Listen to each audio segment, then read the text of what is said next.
leaders are gathering in France to mark the 100th anniversary of the end of World War I. French President Emmanuel Macron and German Chancellor Angela Merkel laid a wreath at a French war memorial a short time ago. The main observance will take place Sunday at the Arc de Triomphe in Paris. Well, millions of families lost loved ones in the Great War. CNN's Nick Glass has the story of one such family still grieving the loss of 4 sons who were drafted into the fight.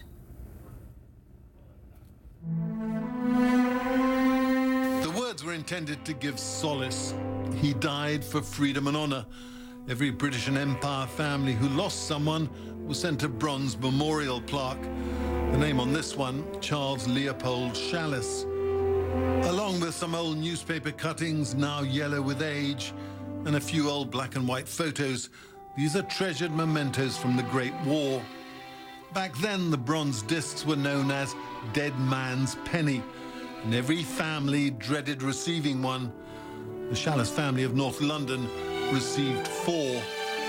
The medallions all looked the same, but look closely, the Christian names are different.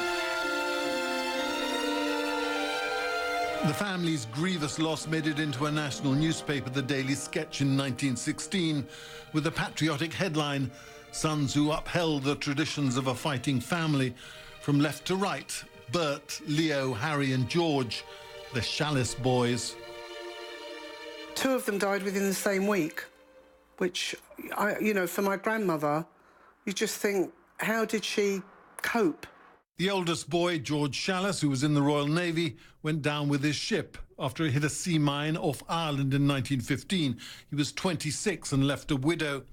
Bert Challis, an army private, was killed in action at Gallipoli in what is now Turkey, again in 1915. He was 21. Harry Challis, also an infantryman, died on the Western Front in France, again in 1915. He was the youngest of the 4, just 20. Leo Challis, like George, also in the Navy, died in the Battle of Jutland in 1916, when his ship was shelled and sunk. He was 24.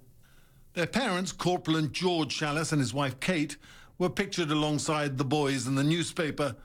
To this day, their grief remains unfathomable, especially the mothers. 4 sons lost in less than a year and a half. But just after that, men arrived at their house in North London with call-up papers for their 5th son, Jack. My grandmother came out with a broom or a mop and basically told them to get off of her path. That they'd had 4 of her sons. Didn't they think that that was enough?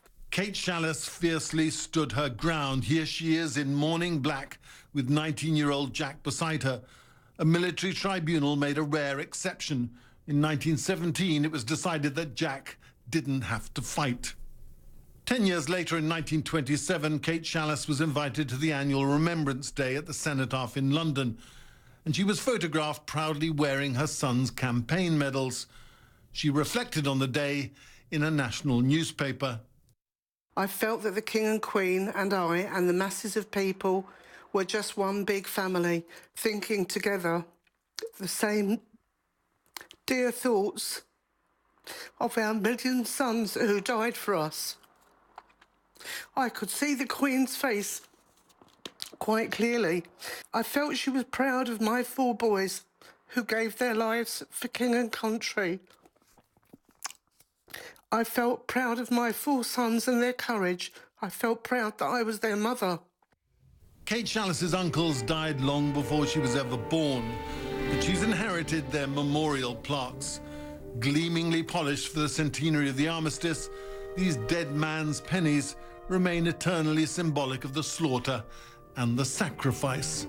The staggering fact is that so many of them were ever issued, an estimated 1.3 million. Nick Glass, CNN, in North London.